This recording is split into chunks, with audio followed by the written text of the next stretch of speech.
Pois bem, 2020 vem aí, tá chegando. Semana que vem já é 2020. Daqui a uma semana já estaremos em 2020. E a Libertadores da América é a maior competição do continente, aquela que mobiliza as atenções de todos aqui da América. E um fato histórico irá acontecer na Libertadores 2020. Os 4 grandes clubes de São Paulo estarão pela primeira vez disputando a Libertadores da América. Vamos fazer aqui nesse programa uma retrospectiva do 2019 dos 4 grandes de São Paulo que estarão na Libertadores do ano que vem. E o primeiro que nós vamos destacar é o Corinthians, o 2019 corintiano, para a gente analisar a partir de agora no Expediente de Natal. 2019 era o ano prometido no Corinthians. Afinal de contas, Fábio Carille estava de volta. Além do comandante, muitos reforços chegaram. Nomes como Sornosa, Bocelli, Júnior Urso, Ramiro, além dos consagrados Wagner Love e Gil, rechearam o elenco alvinegro.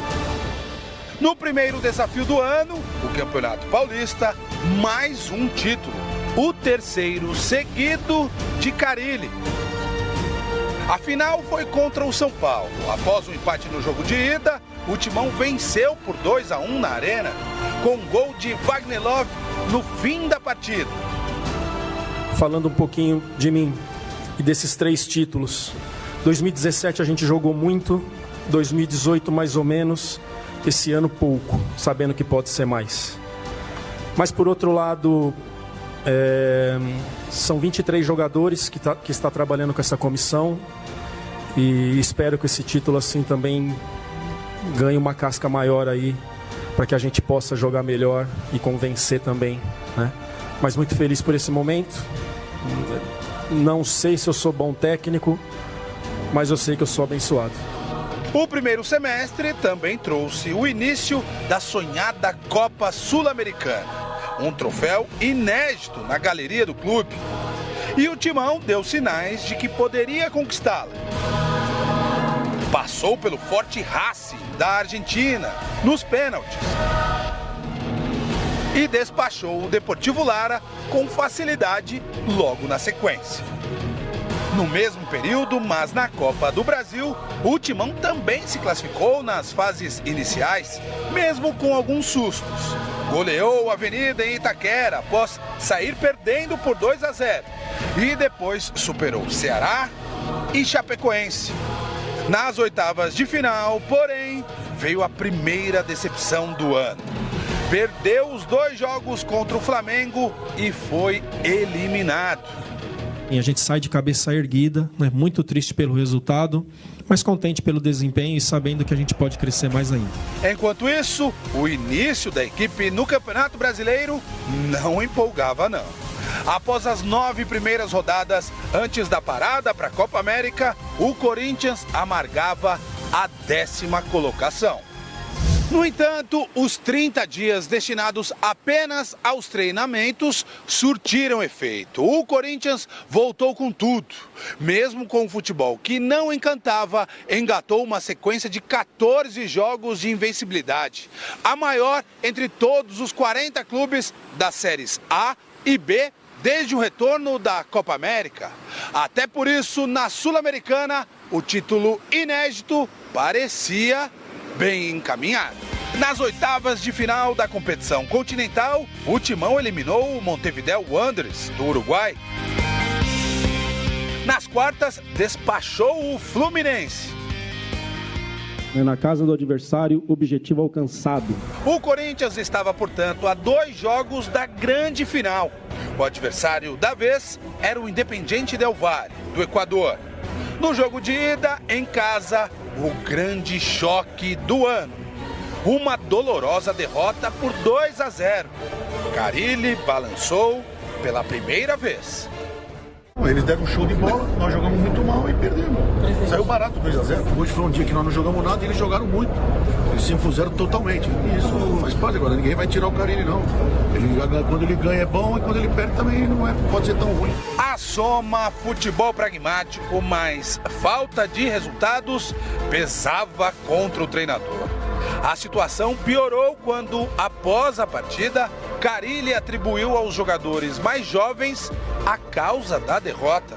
E era um jogo de posição física, um jogo de nego malandro, jogadores experientes, né? A gente com muito menino em campo, assim, no modo de dizer, e que tem que entrar nesses jogos para aprender, né? Para aprender mesmo, tem que ir para o campo, para a competição. A gente viu dificuldade do Pedrinho, do Matheus Vital, marcação forte, marcação dura. É jogo de Libertadores, é jogo sul-americano numa semifinal, a gente sabe que não ia ter moleza. As palavras do técnico começariam a desgastar a relação com o elenco. Pela forma que foi, a gente acaba ficando um pouco chateado, mas sabemos que a gente tem cabeça suficiente, a gente já está no profissional há muito tempo e sabemos lidar com isso.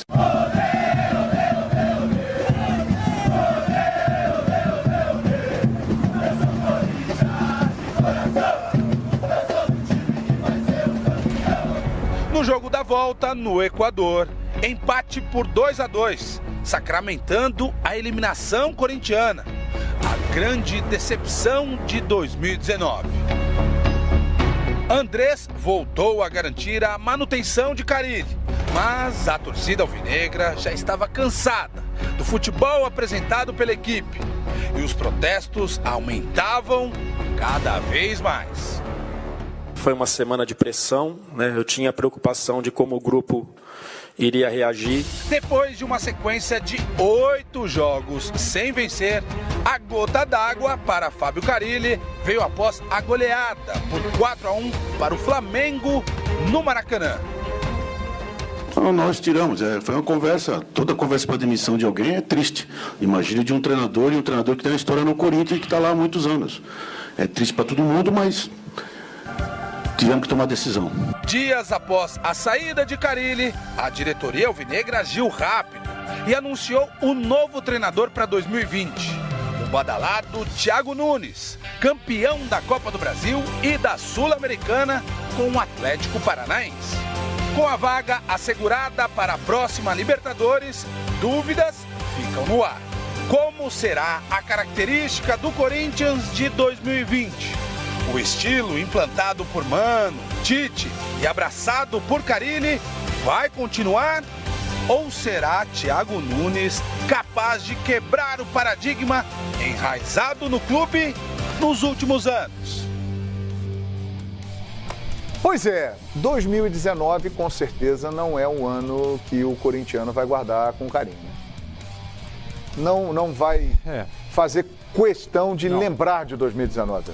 João, em termos municipais, né, se o Corinthians quiser bater no peito, 19 ele pode dizer o seguinte: ganhamos os corintianos podem dizer, né? Ganhamos o Campeonato Paulista.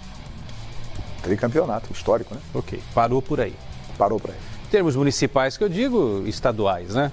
Os 3 grandes, o Santos está sempre jogando na capital, enfim, né? Os 4 grandes da São Paulo. O Santos também é da capital paulista, está acostumado a jogar na capital paulista, embora seja de Santos. É um time do mundo, né? Mas assim, em termos municipais e estaduais, ok, beleza. Corinthians conquistou algo que nenhum dos 3 grandes conseguiram, né? O Santos não ganhou nada, vamos falar do Santos já já, o Palmeiras idem, e o São Paulo. Principalmente o Palmeiras tinha um maior investimento. Agora, em termos nacionais, o Campeonato Brasileiro do Corinthians foi pífio. Corinthians quase namorou ali, não é? Com números de rebaixado, mais um pouquinho, repetia o que fizeram na temporada passada. Copa do Brasil tomou alguns sufocos aí, você viu a Avenida, né? Chegou a tomar um sufoco durante o jogo, fez aquela virada, depois pegou adversários mais frágeis e tal. Foi eliminado pelo Flamengo, que não era ainda esse Flamengo tão forte e tão ajustado, mas que tinha o futebol suficiente para tirar o Corinthians da Copa do Brasil. E a competição que o Corinthians poderia ali ter maquiado essa temporada, né, seria vencer a Sul-Americana, inclusive com a chance de colocar o nome dele no Mundial de Clubes da China, se confirmado mesmo pela FIFA, Mundial da FIFA em 2021 na China. O Independiente Del Valle vai disputar a competição, poderia ser o Corinthians, poderia ter sido o Atlético se o Atlético também tivesse chegado à final. Então, em linhas gerais, foi um ano ruim em relação a desempenho, né? Em desempenho em competições nacionais e internacionais. O Paulistão a gente deixa numa caixinha ali ao lado para a gente fazer essa análise. Agora vamos falar de futebol apresentado. Nossa Senhora, gente. Que legado que o Corinthians deixou em 2019. Jogos sofríveis. O trabalho do Carille foi decepcionante. O Carille, que tinha um alto índice de aceitação, 95 para cima, não é? No início do ano, quando foi de fato contratado, deixou legado zero. Né? Um time que jogou um futebol bem abaixo da crítica, extremamente defensivo, né? Fazendo o corintiano sofrer demais. Então, realmente, um ano para ser apagado. Vamos esperar que o Thiago Nunes dê jeito nesse time. O Corinthians está se preparando melhor, com alguns reforços aí, para fazer uma grande campanha em 2020. 2019 foi sofrível. Foi um vexame, eu diria. Não é exagero, não. É vexame, não. E eu tenho a impressão também de que a Fiel ela ficou muito decepcionada com o Fábio Carille, né?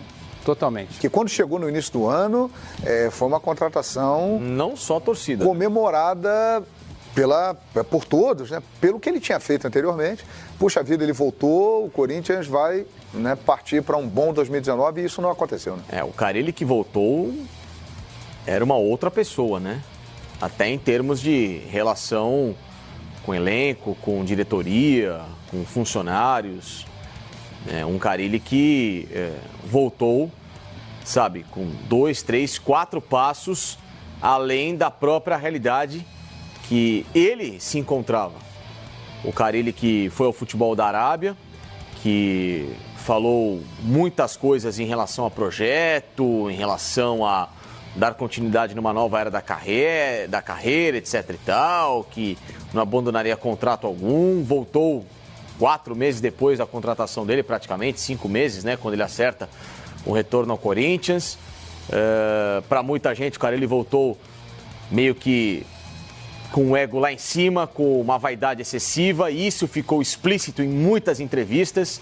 O Carille em nenhum momento admitindo coisas erradas feitas na própria convicção dele de escalação no Corinthians, colocando o elenco em xeque após algumas derrotas marcantes, como a do Independiente Del Valle, falando da molecada, falando de N situações em que ele, Carille, era o cara que não estava enxergando um trabalho muito mal feito, que tinha sido feito principalmente na prática do futebol. O Corinthians não teve nenhuma variação com o Carille, não teve nada significativo. Aliás, o Corinthians deixa um legado, sim, Quesada, um legado de como não jogar futebol. Esse é o legado que deixou o Corinthians nas mãos do Carille. Por isso, uma troca tão radical de filosofia, de estrutura, porque você manda embora um treinador que abraçou a única causa que ele achava que era convicção defensiva, que nem era a causa que ele tinha jogado em 2017. O Corinthians 2017 dele era equilibradíssimo, e esse não era nada equilibrado, era desequilibrado, era penso para a defesa, para um técnico que é completamente diferente, que é o Thiago Nunes. Eu vou fazer uma análise, vou individualizar problemas do Corinthians. Posso ser injusto em alguns momentos, mas rapidamente aqui eu vou tentar nominar algumas coisas. Eu acho que do topo da pirâmide no Corinthians, presidência, até a ponta esquerda, né, que a gente fala do goleiro ponta esquerda, eu acho que muita gente decepcionou que é o de produção. Por vários fatores. Então, começando no André Sanches. O André Sanches, eu acho, primeiro que ele não fez muita força para segurar o Carille da outra vez e resgatou o Carille agora. Então, ele meio que tentou, talvez, corrigir um erro lá atrás e, no final, acabou não dando certo. E foi um ano, mais um, em que o André Sanches, acho que deu muita atenção para o extracampo, que é tentar renegociar em melhores condições a dívida do Corinthians, sobretudo com o estádio, né? Que acho que é uma coisa que incomoda, aflige muito, se não os corintianos de uma forma geral, mas o André Sanches, que foi um pivô na aquisição do estádio, que para muita gente agora virou uma roubada, né? Um estorvo, um problema financeiro, uma questão de difícil solução. Então, acho que o André esteve um pouco afastado do futebol, e ele é bom nisso, de comandar a gestão do grupo e tal, mais próximo ali. Eu acho que ele estava com muita atenção voltada para essas questões, tentar solucionar mais o problema da Arena. E isso deixou o futebol do Corinthians um pouco mais solto. Aí a gente vai para a comissão técnica. O Carille decepcionou. Mesmo quando ganhou o Campeonato Paulista, ele mesmo fez um meia-culpa e admitiu que o Corinthians no tricampeonato, no primeiro mereceu, no segundo caiu um pouquinho e no terceiro nem merecia o título. Ele falou que foi um futebol ruim. Ele prometeu que o time ia melhorar depois da Copa América, coisa que não aconteceu. Ele dava como justificativa o fato de, nessa temporada, muita gente ter chegado, então um elenco novo, e os meses foram passando, ele teve tempo para ajustar, para arrumar isso, e a coisa não acontecia, não evoluía. Então ele se mostrou, para mim, um técnico com sérias limitações. É um cara que tem um tipo de jogo muito bem definido e não sai daquilo. Na hora que você espreme ali para fazer um suco, sai pouca coisa. Então ele é um técnico que ganhou muita coisa num curto espaço de tempo, mas sem repertório. Não conseguiu evoluir. Você espera de qualquer profissional, quando ele chega num certo patamar, que ele cresça, evolua, aprenda alguma coisa. Ele não ofereceu nada de novo, ficou mais do mesmo, e até por isso a saída dele não causou nenhum transtorno para os corintianos. As pessoas entenderam que de fato estavam cansadas desse modelo dele, que era muito batido, repetitivo, diante do que estava acontecendo no cenário nacional e internacional. Ele foi, o Carille, humilhado praticamente diante do Independente Del Valle, em Itaquera. Para mim, a grande derrota da carreira do Carille é aquele 2-0 para o Independente Del Valle em Itaquera, que ele foi engolido taticamente por um time que tem muito menos investimento, tradição, e que era um time praticamente sub-23. E justamente naquele jogo ele vem falar que a culpa era do Pedrinho e do Vital, que eram jovens. Nem se deu ao trabalho de observar com atenção o adversário, que era cheio, tinha muito mais jovens. Oito jogadores mais jovens. Então, ali para mim, eu falei do André Sanches, o Carille decepcionou muito nesse ano. E aí vamos para campo. Cássio teve uma eleição do Globo.com que apontou ele como o quarto maior ídolo da história do Corinthians. A história dele é maravilhosa, grandiosa no Corinthians. O Cássio, nesse ano, falhou mais do que de costume. Eu não me recordo de uma temporada... Ele já teve outros frangos e falhas em alguns momentos, nem foram tão decisivas assim, mas nesse ano o Cássio teve um momento que ele perdeu até a posição para o Walter, isso em outra temporada. Mas mesmo naquela época, ele estava, acho que um pouquinho acima do peso, não estava na melhor forma. Nessa aqui teve várias partidas em que ele não foi muito bem, especialmente ali no meio do ano, né, com falhas sucessivas, aquele chute do Ganso que ele tomou contra o Fluminense, tomou um gol olímpico, primeira vez na carreira dele que ele tomou um gol olímpico, Ceará. Assim, coisas que você não estava acostumado a ver no Cássio, assim, falhas técnicas, e ele é um goleiro espetacular. O Fagner fez para mim, outro jogador de nível de seleção do Corinthians, um Campeonato Paulista brilhante, em alguns momentos sendo até armador do time, depois caiu muito de produção, né, e aí vem o Flamengo, traz o Rafinha, né, o que você imaginava, o Rafinha mais ali pro fim da carreira, né, o Fagner em ascensão, não. O Rafinha mostrou que realmente é muito mais lateral, eu já tinha noção disso, mas ficou escancarada a diferença entre eles. O Fagner caiu muito de produção, não é a primeira vez que acontece com ele isso no Corinthians, mas é um outro jogador importante, uma liderança que deixou a desejar. O Gil, zagueiro, tô pegando as principais peças, né, não vou ficar aqui criticando muito o jogador jovem ou quem atuou pouco. O Gil chegou, inicialmente melhorou um pouco a defesa do Corinthians, mas também depois não ajudou muito. Ele é melhor que o Manuel? Ele é. Mas o Gil também não contribuiu para... O Corinthians deixou de ter a melhor defesa. Nos últimos anos, o Corinthians pelo menos tinha, bem ou mal falar, a melhor defesa do Corinthians. Dessa vez nem isso teve. A defesa do Corinthians, e aí coloca o Gil também no pacote, também não entregou o que podia. Ralf, outro símbolo, uma lenda corintiana desse século, campeão de tudo praticamente pelo Corinthians. O Ralf também não correspondeu em campo, tem um pouco o peso da idade, se envolveu num acidente, um problema pessoal. Não vou aqui falar disso, até porque eu já cometi de erro na minha vida, mas o Ralf também não correspondeu dentro de campo e fora de campo. Um cara que é uma referência corintiana e tal, eu acho que também o ano para ele, no cômputo geral, acabou sendo negativo. Até teve destaque no Paulista, então o Paulista foi meio que um divisor de águas, ele parecia ali meio que virou a chave, né? E o Corinthians não pode se contentar só com isso.